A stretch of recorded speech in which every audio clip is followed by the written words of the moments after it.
नमस्ते, मैं सौम्या।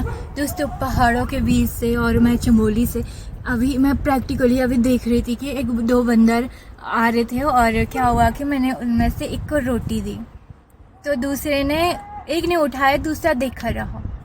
बहुत ही अच्छा लगा।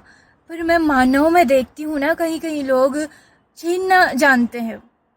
छीनना, अगर किसी को कुछ दो ना तो वो छीनते हैं, मानव मानव में छीनते हैं, जैसे दो छीनते हैं और एक दूसरे का। तो सोचने की बात है ना कि पशुओं में इतनी समझ है ना, अगर हम छीनते कैसे हैं। हमें जब ईर्ष्या की भावना आती है ना, हमें अति ज़्यादा खाने की भावना आती और अति ज़्यादा लालच आता है ना, तो हम छीनते हैं। कुछ लोग दूसरों का पति छीन रहे और लड़की का डिवोर्स हो जा रहा। कुछ लोग भाई का हिस्से के लिए भाई का परिवार तबाह कर रहे और खुद खा रहे, कोई किसी की ज़मीन हड़प रहे।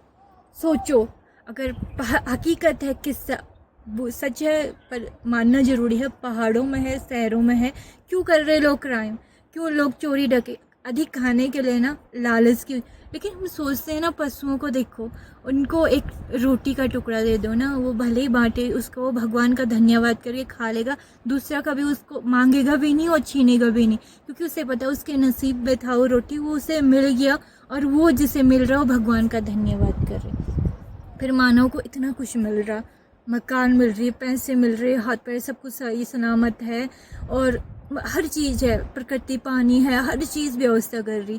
फिर भी इतने में उनका पेट नहीं भर रहा, छीन रहा, क्राइम कर रहा। सोचो, पशु, अगर हमारे इंडिया के पशु इतने समझदार हो चुके हैं ना और इतने सभ्य हो चुके हैं, तो हम मानवों को सोचना चाहिए हमें पशुओं से ज़्यादा समझदार बनना चाहिए। ये चीज़ हमें ये सिखाती है ना कि ये चीज़ जब पशुओं में ये प्रवृत्ति है ना, तो मानव में भी ये प्रवृत्ति होनी चाहिए और हर जगह होनी चाहिए। छीन के खाने वाले तो पशु से भी गंदे हैं और दुर्गति पशुओं की अच्छी होनी चाहिए। इसका मतलब जब पशुओं में इतनी समझ है ना, पशुओं की ज़िंदगी अच्छी होनी चाहिए।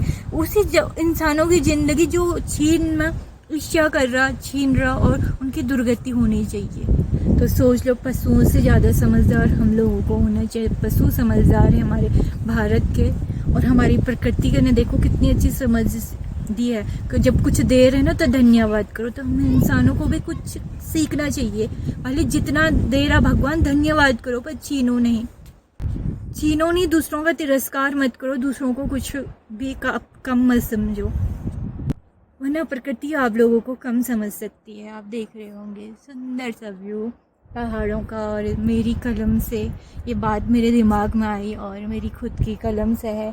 और बाकी देख रहे होंगे आप पहाड़ों का व्यू।